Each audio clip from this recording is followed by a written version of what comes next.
No, kaixo, gu Oian, Mikel, Iban eta Ibaidea eta gure proiektua prestatuko.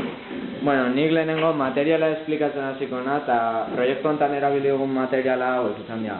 Tamaina ezberdinetako egurrak, gero poleak, sokak, igogailua igotzeko, gero amaierako etengailuak, gero motorra, redukzioakin, hiltziak, eskuadrak, polea eusteko, eta azkenik zorloioak. Orain nik funtzionamenduakin jarraituko dut. Elektrizitatea pilatikan bi polo eta bi norabideko konmutadorera juten da, intzaugutara. Gero elektrizitatea hortikan motorra biraraziz eta igogailua igotean.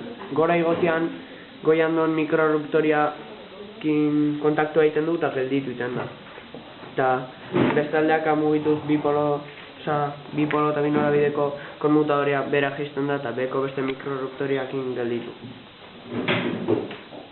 Bueno, orain erakustentxo bat inbezuet. A ver,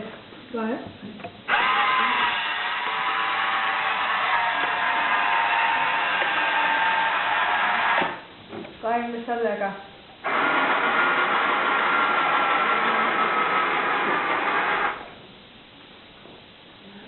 Gertzte maia zu, mesedez? Berriro? Bai. Zazut ikusten. Eta ikusten.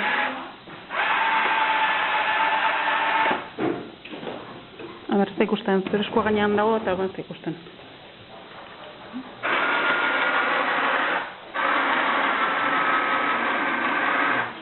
Zegi ora?